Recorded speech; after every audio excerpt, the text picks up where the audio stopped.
This is the best-selling luxury SUV last year, the year before that, the year before that, and the year before. You know what? We can keep going and going. It's most likely going to be the best-selling luxury SUV this year and the next. Google best-selling luxury SUV 2 years from now, and you'll see the RX. Don't mess with success. That's the Lexus RX450h in a nutshell. And in this video, I want to share with you what I like and dislike about this hybrid SUV so you can get a better idea before you visit the dealership, before you take it for a test drive, and before you buy. Hey, how's it going, everyone? Welcome to Shifting Lanes. My name is Hanson. Thank you so much for tuning in. And let's first start with the interior because I'm a little bit torn with the interior of the RX450h. If you've seen my review of the LC500, the LS500, and also the UX200, then you'll understand where Lexus is trying to go with their interior design. Those vehicles have interiors which look much more modern and stylish.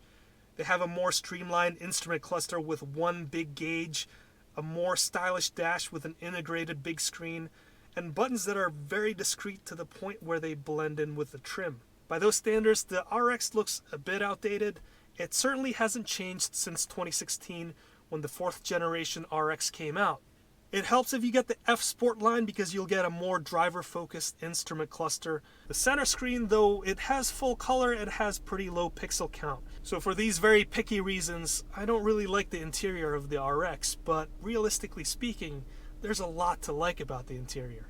The one that I'm sitting in is the Nulux trimmed seats with the matte bamboo trim. Now Nulux is their synthetic leather blend. It feels like leather and I think it's a lot more durable. If you plan on keeping the vehicle for a very long time, then you should consider this material over the more expensive stuff. And when it comes to the wood trim, I'm not 100% sure whether this is real wood trim or not, but it certainly feels real, and it's a nice contrast with the earthy tones of the rest of the interior. And when you combine it with the exterior Nori green pearl paint and also the blue infotainment system, then this has the color palette of planet Earth. The steering wheel and all of the switchgear, all of the buttons, and all of the door handles too, they feel very nice, very high quality. That's pretty much standard for all Lexus. And ergonomically speaking, everything feels like it's in their right place, with the exception of the physical heated and ventilation seat buttons. Those are somewhat hidden from the driver's perspective, but that's okay because there's an automatic setting on there, so you can just press it once, leave it in auto mode, and you never have to fiddle with it again. The cup holders are located in a nice and convenient location, though I kind of wish that there was a cover that you could slide to close this when you're not using it. And in front of the cup holders, you have this phone storage that's actually large enough to fit a modern day phone. So I have an iPhone XR and it actually fits in there quite nicely with room to spare.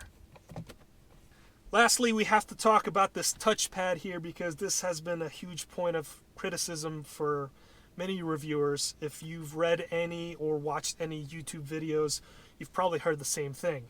They've all said that this is fairly imprecise to use, fairly clunky, and somewhat distracting. In my opinion, I sort of agree, but I'm here to tell you that it could have been a lot worse. If you've been in a Lexus LX570, then you have seen the previous iteration of this touchpad.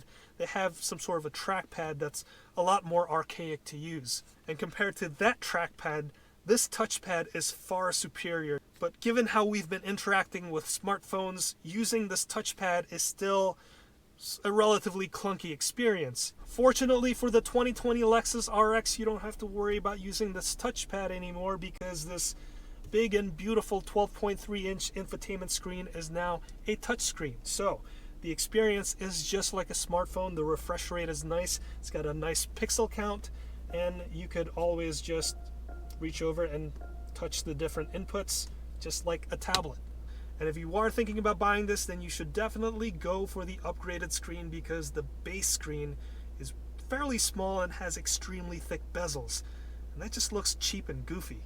As for the rear seats, you have plenty of legroom back there. You can get heated rear seats. And if you get the RXL, that's the longer wheelbase version, you can even get a third row. This being the 2-row version, I have a pretty cavernous cargo area. The next thing I like about the RX450h is the hybrid system. And from an engineering perspective, I think it's really interesting.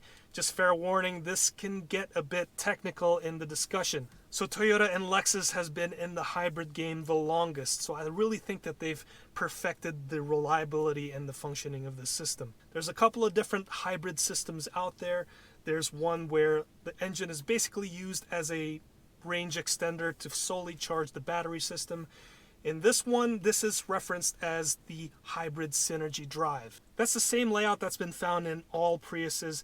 Essentially, it means that you can use the engine, the 2 electric motor generators, or both to drive the car. So this RX450h can switch seamlessly between using solely the internal combustion engine or the electric motors, and also both at the same time.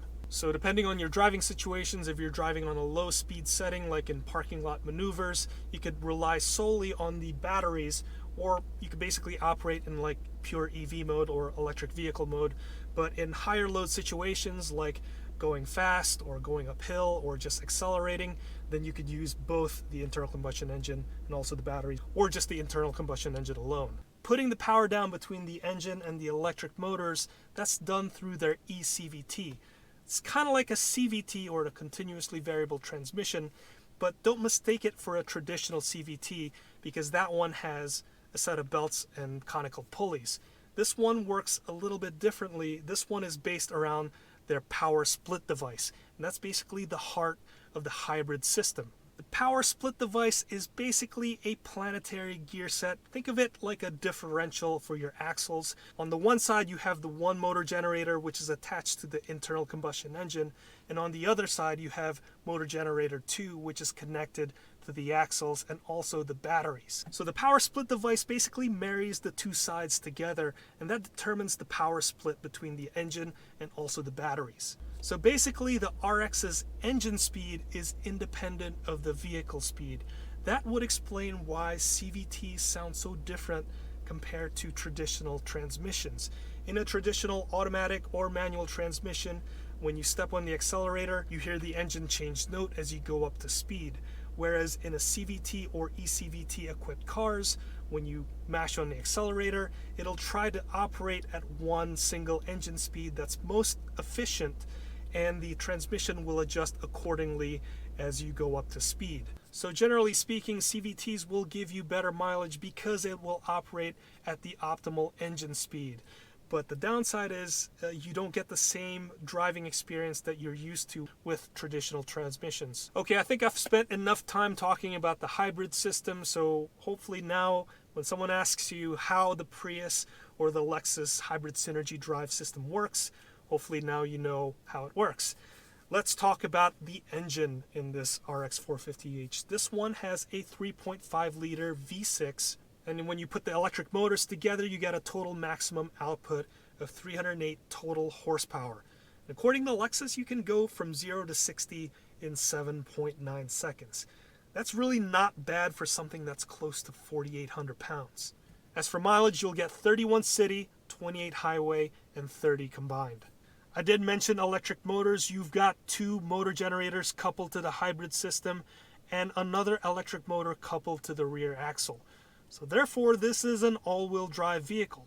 This is a part-time all-wheel drive vehicle, which is nice that you don't get the same parasitic losses compared to a full-time 4-wheel drive or 4x4 vehicle, but you shouldn't expect to have the same type of capability as those ultra-rugged off-road vehicles. Nevertheless, when this vehicle senses slippage in the front wheels, the rear electric motor will kick in and it'll get you all the torque that you need to get you on your way. Just a public service announcement, and I do this anytime I talk about all-wheel drive vehicles. Just because you have an all-wheel drive vehicle doesn't mean that you can accelerate, maneuver, and brake in time. It's all about friction, and it's all about having the right set of tires. If you're in a location where it consistently gets below 40 degrees Fahrenheit, then you should always consider having a set of winter tires. That's what really makes a difference between you getting stuck and being able to go up a hill. So, public service announcement over. So, what is it like to drive? Well, my parents will absolutely love the Lexus RX450h because it's quiet, it rides really nicely, and it's highly refined. If you're looking for something that's more performance-oriented and exciting to drive, then not really sure why you're watching this video to begin with, or are shopping around for crossovers and SUVs. But if you are looking for an SUV that handles well and will melt your face, please check the link up here. Other than that, the RX450h has a lot of other nice safety features. It has the pedestrian detection system. It's got what's called the Lexus system, or Lexus Safety System Plus 2.0. That's basically kind of like the Toyota Safety Sense, but rebranded for Lexus. So it's got a lot of the nice standard safety, pedestrian-related safety systems. This being a hybrid vehicle means that it can be pretty quiet when it's driving around parking lots where there's a lot of people. So in order to notify those people, Lexus have put in a small speaker in the front bumper that's going to emit a tone when it's driving around in electric vehicle mode, or when it's solely using batteries. This Lexus has a bunch of other nice safety features too. That's optional. The blind spot monitoring system is optional. The really sweet 360-degree parking view is also optional.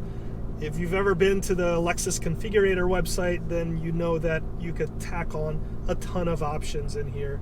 And this Lexus RX450h is pretty much how I would spec it, except that it's missing the heated steering wheel, which is a real big bummer considering where I live and you see all the snow around here. So all in all, the RX450h is a fantastic luxury midsize SUV that also has a hybrid system. They basically created the segment, and over 1 million Lexus RX buyers can't be wrong, because that's how many they've sold, and they've been the best-selling luxury midsize SUV year over year over year. So overall, this is a recommendation for me because great engine, great reliability, nice hybrid system, really comfortable interior, and also here's the kicker, these hold their value pretty well. Just check the used car values in the secondhand market. So I'm going to wrap it up right there. I want to thank you so much for watching all the way till the end. If you learned something from this video, please consider hitting that like, hitting that subscribe, and also hitting that notification bell so you can get notified anytime we make a new video. I review lots of new cars on this channel. We also have project cars that we work on this channel. So if you're interested in any of that, please hit that subscribe button. I'm going to wrap it up right there. This is the 2020 Lexus RX450h. My name is Hanson, and I will see you next time.